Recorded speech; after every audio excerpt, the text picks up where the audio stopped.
વડોદરા શહેરના પોશ ગણાતા અલથાણ અને ભીમરાડ વિસ્તારમાં છેલ્લા 3 દિવસથી લોકોને ગંદા અને દુર્ગંધયુક્ત પીવાના પાણીની સમસ્યા ભોગવવી પડી રહી છે।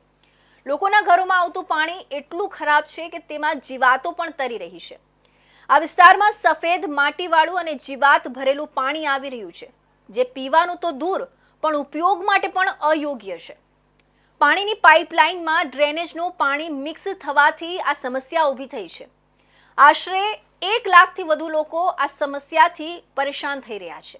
આ ગંભીર સમસ્યાને પગલે તત્કાલ પાણી સમિતિની બેઠક યોજાઈ હતી, જેમાં શાસકોએ હાઇડ્રોલિક અને ઝોન અધિકારીઓને ચીમકી આપી હતી કે જો 24 કલાકમાં સમસ્યાનો ઉકેલ નહીં આવે તો જવાબદાર કર્મીઓ સામે કડક કાર્યવાહી કરાશે।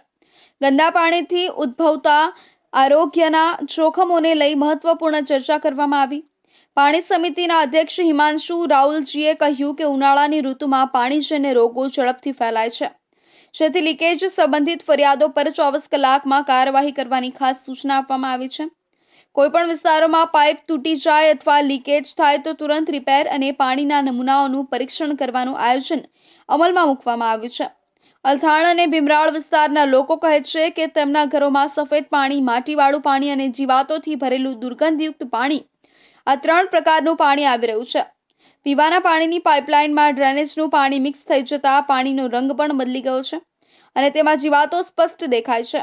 અનેક પરિવારો તો પાણીનો ઉપયોગ જ બંધ કરી દીધો છે અને બીજી જગ્યાથી પાણી લાવવાનો ઉપાય શોધી રહ્યા છે। આ ગંભીર સમસ્યાના કારણે અલથાણ, ભીમરાડ, સેન્ટ્રલ ઝોન સહિતના વિસ્તારોમાં રહેલા લગભગ 1 લાખથી વધુ નાગરિકો સીધા અસરગ્રસ્ત થયા છે। તેઓએ પાલિકાને અનેકવાર ફરિયાદ કરી છતાં સમસ્યાનો નિકાલ થયો નહોતો। અંતે સ્થાનિકો દ્વારા પાણી સમિતિના ચેરમેન હિમાંશુ રાઉલજી સમક્ષ ફરિયાદ કરવામાં આવી।